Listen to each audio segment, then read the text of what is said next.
Guys अस्सलाम वालेकुम, welcome to my channel. आज हम बात करेंगे अचीविंग स्कॉलरशिप के बारे में। इसको किस तरह से अप्लाई करना है, क्या प्रोसीजर है। I will guide you in this video. So video को एंड तक जरूर देखिएगा। क्या रिक्वायरमेंट्स है, क्या प्रोसीजर है, कैसे इसके एप्लीकेशन फॉर्म को फिल करना है। I will guide you in each and everything in this video. So video को जो है वो आपने एंड तक ज़रूर देखना है। और अगर आप मेरे चैनल पर नए हैं तो मेरे चैनल को सब्सक्राइब ज़रूर कीजिएगा, और अगर पुराने हैं तो thank you so much for subscribing.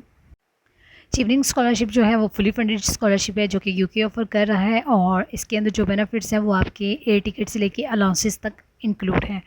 तो ये एक अच्छी स्कॉलरशिप है जिसको आप अवेल कर सकते हैं। और इसके लिए कैसे क्या क्या आपको डॉक्यूमेंट्स रिक्वायर्ड हैं और किस तरह से इसको अप्लाई करना है वो मैं आपको बता देती हूँ। यहाँ पे जो डॉक्यूमेंट्स रिक्वायर्ड हैं वो मैं आपको बताऊँ तो यहाँ पर आपको ऑल एजुकेशनल डॉक्यूमेंट्स चाहिए होंगे। इसके अलावा 2 रिकमेंडेशन लेटर्स चाहिए होंगे जो कि आपके यूनिवर्सिटीज़ के होंगे। इसके अलावा जो है वो आपको चाहिए अनकंडीशनल लेटर चाहिए होगा जो कि यूनिवर्सिटी यूके की आपको प्रोवाइड करेगी। किस तरह से करेगी वो आपने यूनिवर्सिटीज़ को डायरेक्ट अप्लाई करना है और वहाँ से अनकंडीशनल लेटर लेना है।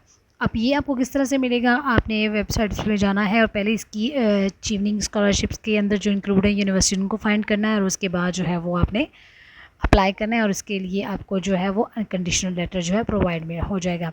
इसके बाद अगर इसकी सिलेक्शन अपडेट्स को देखा जाए तो ये आपको जब सिलेक्शन हो जाएगी आपकी, तो ये आपके किसी भी पोर्टल पर अपडेट नहीं होगा। ये आपके साथ ईमेल पर रब्ता करेंगे और आपको इन्फॉर्म कर देंगे कि आप सिलेक्टेड हैं या नहीं। इसके अलावा अगर इसकी एप्लीकेशन की गाइडलाइंस को देखा जाए तो आप यहाँ पर आकर इसको चेकआउट कर सकते हैं, और इसको आप ये भी चेक कर सकते हैं कि ये कब जो है वो एक्सपायर हो रही है और क्या इसके बेनिफिट्स हैं। ये सब कुछ आप जो है यहाँ पर आकर इसको एक्सप्लोर कर सकते हैं। स्कॉलरशिप स्पॉट्स हैं, इसके अलावा भी काफ़ी स्कॉलरशिप्स हैं, तो वो आप यहाँ पर आकर इसको रीड आउट कर सकते हैं। लेकिन हम जो है वो अचीविंग स्कॉलरशिप के बारे में बात कर रहे हैं, तो हम उसके जो है वो डॉक्यूमेंट्स और उसकी रिक्वायरमेंट्स को चेक करेंगे। तो यहाँ पर आप स्क्रॉल डाउन करेंगे और नीचे आएंगे तो यहाँ पर कौन कौन अप्लाई कर सकता है और क्या क्या इंक्लूड है यहाँ पर। तो यहाँ पर जो है इसके बेनिफिट्स में शामिल है, इसके फ़ी में भी शामिल है, ठीक है। इसके अलावा आपको जो है वो एयर टिकट भी मिलेगा, इसके बाद आपको स्टाइपेंड भी मिलेगा, और आपको अलाउंसेस भी मिलेंगे, और जो भी यहाँ पे सेमिनार्स वगैरह होते हैं उनके भी आपको फ्री टिकट्स मिलेंगे और एयर टिकट भी मिलेगा। अब इसको अप्लाई कैसे करना है, सबसे पहले जो है वो आपने अपने कोर्स को फाइंड करना है, देन आपने इसकी एलिजिबिलिटी को चेक करना है। तो आप यहाँ पर कोर्स को किस तरह से जो है वो फाइंड आउट कर सकते हैं। आपने कोर्स के ऊपर क्लिक करना है और उसके बाद आपके पास नेक्स्ट पोर्टल जो है वो ओपन हो जाएगा। तो यहाँ पे लिखा है how to choose your courses. तो यहाँ पर आप देख सकते हैं कि यहाँ पे रिसर्च भी है, बैकअप ऑप्शंस भी हैं। तो आप यहाँ पर इसको फाइंड आउट भी कर सकते हैं। बैकअप में जो है वो आप यहाँ पर 3 जो है वो एप्लीकेशंस फिल कर सकते हैं डिफरेंट यूनिवर्सिटीज़ में। एक ही सब्जेक्ट के अंदर आप जो है वो अप्लाई कर सकते हैं, और यहाँ पर आप सिक्योर कर सकते हैं, ठीक है। इसके अलावा जो एलिजिबल कोर्सेज़ हैं वो यहाँ पर आप क्लिक करके उसको चेकआउट कर सकते हैं। अगर आपको नहीं मिल रहे तो आप इनके साथ रब्ता करके उनको बता सकते हैं कि लिस्ट के अंदर नहीं है, तो वो आपको फर्दर जो है वो गाइड कर देंगे। तो यहाँ पर फाइंड अ कोर्सेज़, तो यहाँ पर आपने क्या करना है, यहाँ आकर आपने अपने कोर्स को सिलेक्ट करना है, ठीक है। और उसके बाद उसको आपके ने जो है वो यूनिवर्सिटी सेलेक्ट कर लेना है, और उसके बाद यहाँ पर आप सर्च करेंगे तो आपके सामने जो है वो कोर्सेज़ जो है वो अवेलेबल जो होंगे वो शो हो जाएंगे। अगर नहीं होते इन केस, जिस तरह के मैंने यहाँ पे मुझे शो नहीं हो रहे, तो आपने इनके साथ रब्ता कर लेना है, और ये फिर आपको मज़ीद फर्दर गाइडेंस देंगे आपको ईमेल में। तो यहाँ पे आप चेक कर सकते हैं, यहाँ पे मास्टर वाले भी अप्लाई कर सकते हैं, बैचलर वाले अप्लाई कर सकते हैं, और पीएचडी वाले भी अप्लाई कर सकते हैं अकॉर्डिंग टू कोर्सेज़। अगर आपके कोर्सेज़ यहाँ पर अवेलेबल हैं तो आप अप्लाई कर सकेंगे, अदरवाइज़ आप नहीं कर पाएंगे, ठीक है। स्क्रीन पर आपको नज़र आ रहा होगा कैंट फाइंड योर कोर्सेज़। तो यहाँ पर अगर आपके कोर्सेज़ नहीं हैं फाइंड हो रहे तो आप इनको जो है वो इन्फॉर्म कर सकते हैं, तो फिर ये आपकी हेल्प कर देंगे उन कोर्सेज़ को फाइंड करने में जो कि आपको अवेलेबल है, नहीं लिस्ट में नज़र आ रहे और ना ही आपको वो फाइंड आउट हो रहे हैं, ठीक है। तो इसके बाद हम चेक कर लेते हैं कोर्सेज़ की रिक्वायरमेंट। अच्छा, कोर्स की रिक्वायरमेंट्स ये है कि यहाँ पर आपको फुल टाइम जो है वो स्टडी करनी होगी, कोई पार्ट टाइम जॉब वगैरह नहीं करनी, क्योंकि ये सारे एक्सपेंस अगर बीए कर रहे हैं तो आपको स्टडी करनी पड़ेगी। और इसके अलावा यहाँ पर जो है वो ये स्टार्ट होगा सितंबर टू अक्टूबर, ठीक है। इसके बाद यहाँ पे जो है वो मास्टर कोर्सेज़ जो हैं वो अवेलेबल हैं। इसके अलावा सिंगल साइकिल जो मास्टर्स डिग्री होती है वो भी यहाँ पे अवेलेबल है। अच्छा, यहाँ पे इनकी फ्रीक्वेंटली आस्क्ड क्वेश्चन जो है वो यहाँ पर है, तो यहाँ पर जो भी आपकी क्यूरीज़ होंगी वो आप यहाँ पे रीड आउट कर सकते हैं, ताकि आपके लिए आसानी हो जाएगी और अप्लाई करने में ही आपको ईजी हो जाएगा। जब आप इस पोर्टल पर आएंगे तो यहाँ पर आपको क्वेश्चंस लिखे हुए नज़र आ रहे होंगे, how do I apply to my chosen universities. तो यहाँ पर इन्होंने आपको कहा है कि आप इसको डायरेक्ट अप्लाई कर सकते हैं यूनिवर्सिटीज़ के अंदर, ठीक है। तो आप इनको कब अप्लाई कर सकते हैं, उसका भी आंसर उन्होंने कहा है कि आप 5 से नवंबर से पहले पहले अप्लाई कर सकते हैं इस स्कॉलरशिप के लिए भी और जो है एडमिशन के लिए भी, ठीक है। इसके बाद जो है यहाँ पर उन्होंने कहा है कि वाई चूज़ 3 कोर्सेज़। तो उन्होंने कहा है कि अगर आपने एक कोर्स में अगर सेलेक्ट नहीं होते तो इसी तरह आप जो है वो दूसरे को चूज़ कर लीजिएगा और उसमें अगर आपकी सिलेक्शन हो जाती है तब भी आप यहाँ पर अप्लाई कर सकते हैं। इसके अलावा यहाँ पे सारे क्वेश्चन जो आपके माइंड में हैं उनकी जो क्वेश्चंस हैं यहाँ पर उनके आंसर्स हैं, तो आप आंसर चेक कर लीजिएगा और जहाँ पे भी आपको कन्फ्यूजन लगेगी तो आपको वो समझ आ जाएगा, ठीक है। इसके बाद आप इसको किस तरह से अप्लाई करना है, तो हम इसकी एप्लीकेशन की तरफ चलते हैं। तो सबसे पहले आपने करना है अप्लाई नाउ पर click. So now you will do registration here. So select your country where you are living. तो यहाँ पर आपने कंट्री को सेलेक्ट करना है जहाँ पर आप रह रहे हैं। तो मैं यहाँ पर पाकिस्तान को सेलेक्ट करूँगी। पाकिस्तान को सेलेक्ट करने के बाद या फिर आप जो भी आपकी कंट्री है उसको सेलेक्ट करने के बाद आपके पास 3 ऑप्शन आ जाएंगे। लेकिन आपने जो चिवनिंग की स्कॉलरशिप है वो 24 और 26 को सेलेक्ट करना है क्योंकि ये फुली फंडेड स्कॉलरशिप है। सो इसके अंदर जो सारे बेनिफिट्स है इंक्लूड है। तो उसके बाद आपने कंटिन्यू पर क्लिक कर देना है और यहाँ पर नेक्स्ट पेज पर आने के बाद आपने जो रजिस्टर फॉर एन अकाउंट के लिए आपने डिटेल्स देनी है। यहाँ पर आपने अपने ईमेल एड्रेस मेंशन करना है जो कि आपका पर्सनल ईमेल एड्रेस होगा। इसके बाद आपने जो है वो अपना मोबाइल नंबर इंटर करना है विद कंट्री कोड, जिस कंट्री के साथ भी आप बिलोंग करते हैं उस कंट्री का आपने यहाँ पर कोड लिखना है। उसके बाद आपने जो है वो रिकवरी ईमेल एड्रेस यहाँ पर मेंशन करना है। अच्छा, ये दोनों जो ईमेल्स होंगे वो आपने सेम नहीं यहाँ पर लिखने, वो मैं आपको करके दिखाती हूँ। अगर सेम लिखेंगे तो यहाँ पर एरर आ जाएगा, तो वो मैं आपको करके दिखाती हूँ ताकि आपको जो है वो आइडिया हो जाए। और यहाँ पर आपने डिफरेंट जो है वो ईमेल्स जो है वो मेंशन करने हैं। एक आपने जो है वो अपना पर्सनल करना है और दूसरा आपने जो है वो रिकवरी के लिए जो भी आपका अदर ईमेल एड्रेस है आप उसको चेक करेंगे। तो यहाँ पे मैंने ईमेल एड्रेस ऐड कर दिया है। अब यहाँ पर आपने कंट्री कोड के साथ अपने फ़ोन नंबर जो है वो यहाँ पर सेलेक्ट करना है। तो यहाँ पे मैं पाकिस्तान का नंबर जो है वो सेलेक्ट करूँगी। तो यहाँ पे 92 को सेलेक्ट करूँगी कोड को और देन यहाँ पर मैं अपना फ़ोन नंबर लिखूँगी। तो यहाँ पर आपने फ़ोन नंबर लिखना है। फ़ोन नंबर ऐड करने के बाद आपने जो है वो अच्छा, यहाँ पे जो आपको डॉक्यूमेंट्स रिक्वायर्ड होंगे वो ये होंगे, आपको एजुकेशनल डॉक्यूमेंट्स चाहिए होंगे, एक मोटिवेशन लेटर चाहिए होगा, 2 रिकमेंडेशन लेटर्स चाहिए होंगे और एक आपको इंग्लिश प्रोफिशिएंसी लेटर आईएलटीएस या पीटीई और या जो है वो यूनिवर्सिटी की रिक्वायरमेंट के मुताबिक आप यहाँ पर चेक कर सकते हैं। आपको इंग्लिश जो टेस्ट है वो रिक्वायर्ड है। तो यहाँ पर आपने यूनिवर्सिटी की जो रिक्वायरमेंट है उसको चेक कर लेना है। इसके बाद यहाँ पे आपने जो है वो रिकवरी ईमेल एड्रेस लिखना है और यहाँ पर इसके बाद जो है वो मैंने यहाँ पर सेम लिखा है। तो इसके बाद मैं कंटिन्यू करूँगी तो यहाँ पर सेम को ये अलाउ नहीं करेगा। तो इसलिए सो जो आपका recovery email address must be different from the email address. तो आपका डिफरेंट होना चाहिए, आपने यहाँ पर डिफरेंट लिखना है। तो यहाँ पर मैं दूसरा ईमेल एड्रेस जो है वो फिल कर देती हूँ।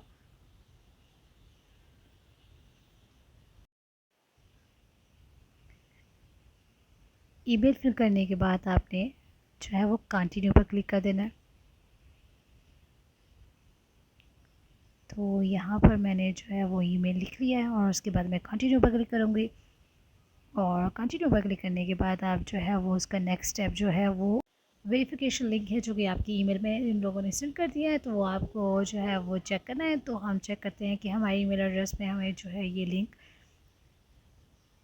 रिसीव हुआ है कि नहीं। तो यहाँ पर आपने जो है वो इनबॉक्स में आ जाना है और इनबॉक्स पर आने के बाद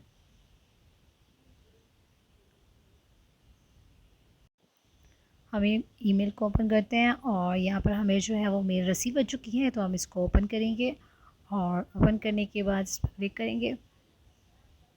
क्लिक करने के बाद जो है वो लिंक को ओपन करने के बाद हमारे पास जो है वो एप्लीकेशन पोर्टल आ जाएगा। इसको आपने करना है क्लिक और क्लिक करने के बाद इसको हम करेंगे ओपन नेक्स्ट विंडो में।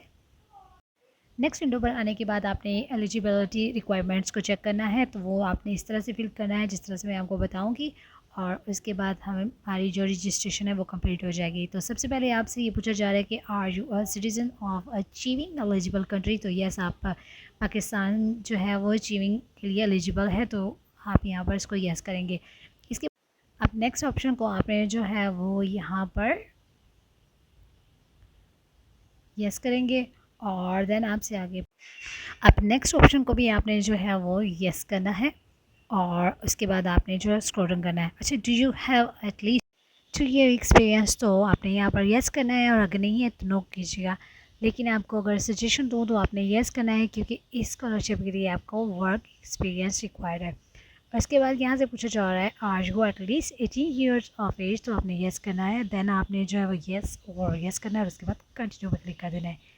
नेक्स्ट पेज पर आने के बाद आपने जो है वो सिटीजनशिप को सिलेक्ट करना है। अगर आपके पास ड्यूल है तो आप येस करेंगे, अदरवाइज नो करेंगे एंड देन ऑप्शन पर आपने येस करना है। और इसके बाद आपने जो है अगर 5 ईयर्स के अंदर आपने कोई भी स्कॉलरशिप यूके से जो है वो आपको जो है वो ग्रांट हुई है तो आप येस करेंगे, अदरवाइज नो करेंगे। ठीक है, इसके बाद आपने जो है नेक्स्ट ऑप्शन में भी आपने जो है वो सिलेक्ट करना है नो। अगर आपने यूनिवर्सिटीज़ के अंदर कोई इंटर्नशिप की है 2022 में तो आप येस कर सकते हैं, अदरवाइज़ आप इसको नो करेंगे। और इसके बाद जब नेक्स्ट स्टेप है उसमें भी आपने जो है वो नो करना है और उसके बाद आपने कंटिन्यू पर क्लिक कर देना है।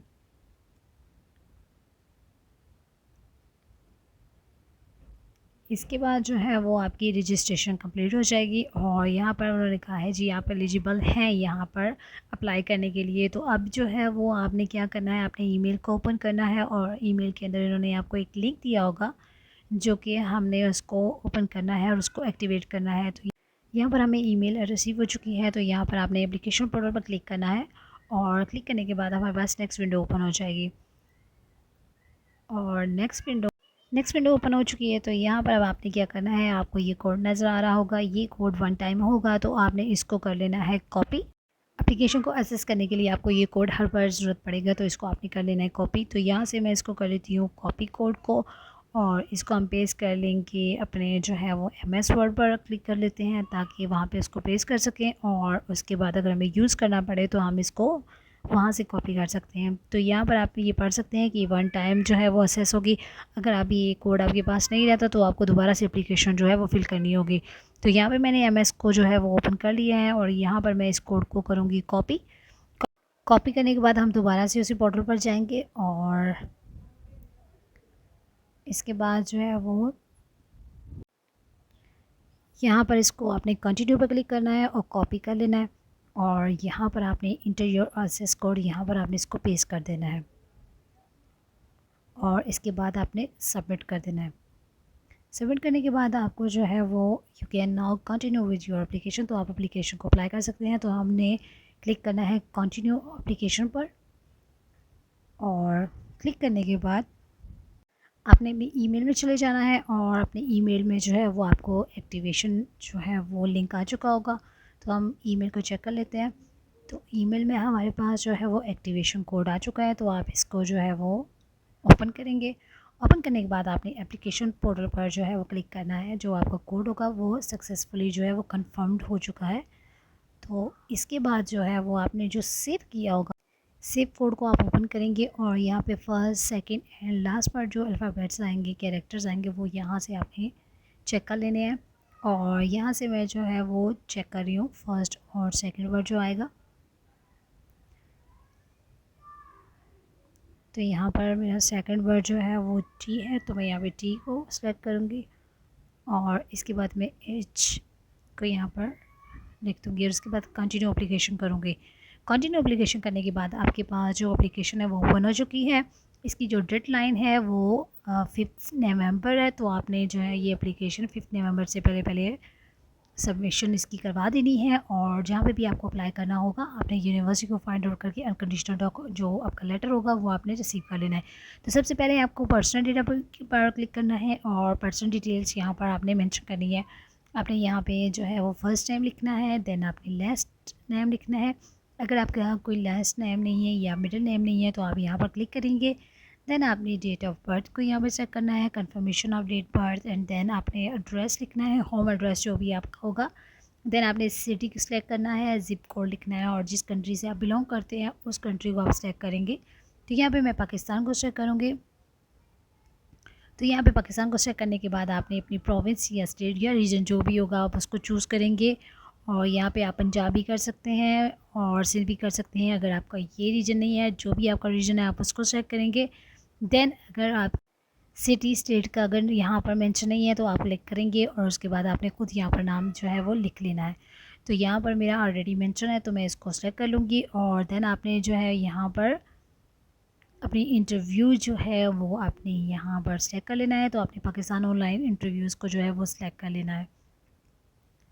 आप जिस कंट्री से बिलोंग करते हैं आपको वहाँ पे कैटेगरीज दिखाई दी होंगी तो आपने यहाँ पर, मैं यहाँ पे पाकिस्तान ऑनलाइन इंटरव्यूज़ को सेलेक्ट करूँगी ताकि ऑनलाइन ही इसका जो है वो सेंटर सेलेक्ट हो जाए। तो यहाँ पर सेलेक्ट करने के बाद आपने जो है सेव एंड प्रोग्रेस पे क्लिक करना है और मेरा यहाँ पे डाटा इसलिए आ रहा है क्योंकि मैंने इसको फिल नहीं किया, तो वो आपने इस डिटेल्स को फिल करना है 1 बाय 1, तो आपका इस तरह से नहीं आएगा। फिर हम दोबारा चलते हैं बैक पर और यहाँ पर आपने जो है वो सिटीज़नशिप एंड ट्रैवल डॉक्यूमेंट्स के अकॉर्डिंग जो भी आपकी इन्फॉर्मेशन होगी वो आपने यहाँ पर चेक करनी है। यहाँ पर आपने जो है वो, अगर आपके पास डिफरेंट जो है वो ड्यूल आपके पास सिटीज़नशिप है तो आप येस करेंगे, अदरवाइज़ आप नो करेंगे। देन आपने जो है आपके पास वैलिड पासपोर्ट है तो आप येस करेंगे, अगर नहीं है तो आप नो करेंगे। और उसके बाद जो है वो, अगर येस करेंगे आपके पास है तो आप उसका नंबर यहाँ पे लिखेंगे, पासपोर्ट या आईडी नंबर, ठीक है। और इसके बाद आपने जो है वो इस तरह से 1 बाय 1 सारे जो फील्ड हैं अपने अकॉर्डिंग, ट्रैवल अकॉर्डिंग जो है वो आपने सेलेक्ट कर लेनी है, ठीक है। जिस तरह से यहाँ पर आपके पास लीगल रेजिडेंसी है किसी और कंट्री की तो आप येस करेंगे, अदरवाइज़ नो करेंगे। इसके अलावा अगर आपके पास यूके वैलिड यूके वीज़ा और परमिशन है तो आप यहाँ पे येस करेंगे, अदरवाइज़ आप नो करेंगे। और इसके अलावा यहाँ पे अपनी जो सिचुएशन है उसके अकॉर्डिंग आप इस फॉर्म को फिल करेंगे और उसके बाद आपने सेव एंड कंटिन्यू पर क्लिक कर देना है। अच्छा, अगर आपको कोई भी रिफ्यूज़ हुआ है वीज़ा तो वो भी आप यहाँ पर जस्टिफिकेशन उसकी कर सकते हैं, क्यों है, क्या रीज़न है, वो यहाँ पे आपने एक्सप्लेन करनी है। अगर आपको हुआ है और अगर नहीं है तो आप उसको नो कीजिएगा और उसके बाद आपने सेव एंड कंटिन्यू पर क्लिक कर देना है। नेक्स्ट, अगर आपके पास कोई भी, अगर आप डिपोर्टेड हुए हैं तो भी आप यहाँ पर येस, अगर नहीं हुए तो नो करेंगे। और उसके बाद अगर आपका कोई क्रिमिनल रिकॉर्ड है तो उसके अकॉर्डिंग आपने फिल करना है और अगर नहीं है तो नो करेंगे और उसके बाद सेव एंड कंटिन्यू पर आ जाएंगे। नेक्स्ट आपने क्या करना है, यहाँ पर आपने हायर एजुकेशन हिस्ट्री को, यहाँ पर एक बार आपको मेंशन कर दूँ कि यहाँ पे 5 नवंबर इसकी लास्ट डेट है तो आप इसको चेक कर सकते हैं। अब हम हायर एजुकेशन पर आएंगे। यहाँ पर आपने जो है वो अपनी एजुकेशन डिटेल्स डालनी है जो भी आपने ऑब्टेन की हुई है। तो यहाँ पर आपने क्लिक करने के बाद ऐड एजुकेशन पर आ जाना है और यहाँ 1 बाय 1 आपने जहाँ से जो डिग्री आपने ऑब्टेन की है वो आपने जो है वो रिजल्ट्स की स्केल्स वगैरह जो है यहाँ पे मेंशन करने हैं और यहाँ पे नंबर जो भी आपके हैं वो आप यहाँ पे करेंगे 1 बाय 1 और उसको सेव एंड क्लोज़ कर देंगे। इस तरह से आपकी जो भी एजुकेशन है, matric, FSc, then BS, master, PhD जो भी है वो आप इस यहाँ पर ऐड करते जाएंगे 1 by 1। Now you tell them about your work history. अगर आपके पास वर्क एक्सपीरियंस है तो यहाँ पे आप अपने वर्क से रिलेटेड फील्ड्स को जो है वो फिल करेंगे, डेट, मंथ और आपकी जो भी एम्प्लॉयमेंट टाइप है वो आप यहाँ पे सेलेक्ट करेंगे। अगर आपके पास एक्सपीरियंस नहीं है तो भी यहाँ पर अपनी फील्ड से रिलेटेड एक्सपीरियंस को ऐड ज़रूर कीजिएगा क्योंकि इस स्कॉलरशिप के लिए एक्सपीरियंस रिक्वायर्ड है, तो आप कहीं से बनवा कर यहाँ पर ऐड कर सकते हैं। इसके बाद आपने जो है वो प्रोग्राम सिलेक्शन करनी है कि किस तरह से आपने प्रोग्राम सिलेक्शन करनी है वो मैं आपको बता देती हूँ। आपने क्या करना है, आपने स्क्रॉल डाउन करना है। स्क्रॉल डाउन करने के बाद जब आप नीचे आएंगे तो यहाँ पर आपने जो है वो चूज़ सेक्टर सेलेक्ट करना है और यहाँ पर आप 3 जो है वो फील्ड्स को चूज़ कर सकते हैं, first priority, second and third. तो आपने यहाँ पर, मैं यहाँ पर इकोनॉमिक्स का जो है वो सेलेक्ट करूँगी और देन उसकी आगे फर्दर जो है वो प्रोसेस करूँगी। यहाँ पर आपने जो है जिसमें भी एडमिशन लेना है, मास्टर में लेना है, एमपीए में लेना है, जहाँ पर भी लेना है आपने उस फील्ड को सेलेक्ट करना है। देन यहाँ पे इंस्टीट्यूट नेम लिखना है। अगर यहाँ पे आपने अप्लाई किया हुआ है और आपके पास अनकंडीशनल लेटर है तो यहाँ पर अपनी यूनिवर्सिटी को फाइंड कर लेंगे। अगर नहीं है तो यहाँ से जितनी भी यूनिवर्सिटीज़ हैं ये सब चीविंग के अंदर जो है वो एलिजिबल यूनिवर्सिटीज़ हैं, तो आप इनको यहाँ से देखकर आप सर्च आउट करके यहाँ पर अपना एडमिशन अप्लाई कर सकते हैं। तो यहाँ पर मैंने जो है वो एक सपोज़ करके यूनिवर्सिटी को सिलेक्ट कर लिया है और उसके बाद जो है वो कोर्स टाइटल को सर्च करूँगी मैं यहाँ पर। तो यहाँ पर मैं कोर्स, यहाँ एक रैंडम कोर्स सेलेक्ट कर लेती हूँ। आपने अपनी फील्ड के रिलेटेड जो है इसको सेलेक्ट करना है, ठीक है। इसके बाद आपने ये जो है वो जब अगर अप्लाई किया हुआ है तो ठीक है, नहीं अगर आपके पास कंडीशनल लेटर है तो येस करेंगे, नहीं है तो नो करेंगे। और अभी आपने अप्लाई नहीं किया तो आप नो करेंगे। और उन्हें जो है ये इन्होंने कहा है कि अगर आपके पास नहीं है तो आप जल्द से जल्द यहाँ पर अप्लाई करके एक अनकंडीशनल लेटर जो है वो आप रिसीव कर लें। उसके बाद इसी तरह से 1 बाय 1 सारे जो आपकी फ़ील्ड्स होंगी उनको आपने जो है वो चेक करना है और उसके बाद सेव कर देना है। इसके बाद आ जाते हैं रेफरेंसेस पर। यहाँ पर आपको 2 रिकमेंडेशंस लेटर चाहिए होंगे, 2 रेफरीज़ चाहिए होंगे, जिनकी डिटेल्स आपने यहाँ पर ऐड करनी है। तो आपने यहाँ पे ऐड करना है, ऐड पर क्लिक करना है और उसके बाद आपने रेफरी का नेम, देन जॉब और ऑर्गेनाइजेशन, ईमेल एड्रेस, एकेडमिक है, एम्प्लॉयमेंट है, जो भी है वो कर रहे हैं, उनका जो भी करंट जो भी आपका उनके साथ जो है वो रिलेशन यहाँ पर आप शो करेंगे और उसके बाद आपको सेव एंड कंटिन्यू करेंगे और इसी तरह आपने सेकंड रेफरी का सिलेक्ट करना है। नाउ आपने जो है वो स्पॉटिंग स्टेटमेंट्स के ऊपर क्लिक करना है और यहाँ पर आपने इन क्वेश्चंस को और इनको आपने रीड आउट करना है और इसके अकॉर्डिंग आपने आंसर्स करने हैं। तो आपने हेल्प ले लेनी है मेटा आई से और इसके अलावा चैट जीपीटी से ले सकते हैं, लेकिन उसको अपनी वर्डिंग में कन्वर्ट करके यहाँ पर आपने आंसर्स करने हैं। तो यहाँ पर आप इसको रीड आउट कर लीजिएगा और इसके अकॉर्डिंग जो है वो आपने आंसर्स करने हैं और करियर प्लान वगैरह जितना जो भी आपका होगा वो आपने यहाँ पर टाइप करना है और इसके बाद आपने सेव एंड कंटिन्यू पर क्लिक कर देना है। तो यहाँ पे करियर प्लान के लिए आपको 500 वर्ड्स जो है लिखने होंगे, तो आपने क्या करना है यहाँ पर इसको सेव एंड कंटिन्यू कर लेना है। इसके बाद आपने जो है वो नेक्स्ट यहाँ पे इक्वल अपॉर्चुनिटीज़ पे क्लिक करना है और यहाँ पर आपने जो है वो अपने अकॉर्डिंग इसको फिल आउट करना है। जैसे कि आप गर्ल, अगर आप फीमेल गर्ल हैं तो आपने शी हर अपने लिए यूज़ करना है और अगर आप मेल हैं तो ही हिम अपने यहाँ पे यूज़ करना है और इसके अलावा अगर आपकी कोई कैटेगरीज हैं तो आप वो सिलेक्ट कर सकते हैं। इसके बाद आपने स्क्रॉल डाउन करना है और इसी तरह इक्वल अपॉर्चुनिटीज़ को आपने सिलेक्ट करना है। अगर आप डिसेबल हैं और डिसेबिलिटी की यहाँ पे आपकी जो भी एरियाज़ आपके डिसेबल हैं वहाँ उसके रिलेटेड यहाँ पर अपनी कंडीशन को आप सेलेक्ट कर सकते हैं और अगर आपको कोई भी मेजर प्रॉब्लम है तो यहाँ पर आप उसको सेलेक्ट कर सकते हैं। यहाँ पे ऑप्शंस दिए हुए हैं, उसके अकॉर्डिंग आप जो है वो इसको फिल आउट करेंगे। अगर आप में इस तरह की कोई भी नहीं है तो आप इसको नो करके और उसको सेव एंड कंटिन्यू कर देंगे और एंड पर आके जो है वो आपने सबमिट एप्लीकेशन पर क्लिक करना है और ये आपके पास समरी आ जाएगी। इसको री एडिट करना हुआ तो आप कर सकते हैं और इस तरह से आपकी एप्लीकेशन जो है वो सबमिट हो जाएगी। और अगर आप विड्रॉ एप्लीकेशन करवाना चाहते हैं तो वहाँ पे भी क्लिक कर सकते हैं। इसके अलावा यहाँ पे जो डेडलाइन है वो 5 नवंबर है, तो आपने उससे पहले अपना ये प्रोसीजर कंप्लीट कर लेना है। अगर ये स्कॉलरशिप आप अवेल कर लेते हैं तो इसमें काफ़ी बेनिफिट्स हैं। इसमें आपको किसी तरह की भी कोई भी प्रॉब्लम नहीं होगी, सारी फैसिलिटीज़ आपको अवेलेबल होंगी। तो ट्राई करें कि इस स्कॉलरशिप को आप अवेल कर सकें और ये बेस्ट अपॉर्चुनिटी है। यहाँ पर यूके में अप्लाई करने के लिए आपको जो है वो सबसे पहले अनकंडीशनल लेटर चाहिए होता है, फिर उसको आपने इमिग्रेशन ऑफिस से जो है वो वेरीफाई करवा कर फिर आपको यूनिवर्सिटीज़ के अंदर जो है वो फ़ीसेस पे करनी होती हैं और उसके बाद आपको एक्सेप्टेंस लेटर मिलता है। उस एक्सेप्टेंस लेटर के ऊपर आप अपना वीज़ा प्रोसेस जो है वो प्रोसीड कर सकते हैं। तो इस यूके का जो प्रोसेस है वो इतना डिफ़िकल्ट नहीं है जितना कि आप लोगों को आइडिया नहीं। आप इसके ऊपर सर्च आउट करें और सोशल मीडिया पर ग्रुप्स ज्वाइन करें, फेसबुक के ग्रुप्स ज्वाइन करेंगे तो आपको आइडिया हो जाएगा और अपना प्रोसेस आप खुद कर सकते हैं। अगर किसी तरह की भी क्यूरी हुई प्रॉब्लम है तो आप मुझसे डिस्कशन कर सकते हैं। स्क्रीन पर नज़र आ रहा है आपको नंबर, तो यहाँ पर आप मेरे साथ रब्ता भी कर सकते हैं। और लास्ट में यही कहूँगी मेरे चैनल को लाइक और मेरे वीडियोस को सपोर्ट किया करें ताकि इससे मुझे मोटिवेशन मिलती है और मैं मज़ीद इसी तरह की वीडियोस जो है वो अपलोड करती रहूँगी। तो अपना बहुत सारा ख्याल रखिएगा। अल्लाह हाफ़िज़।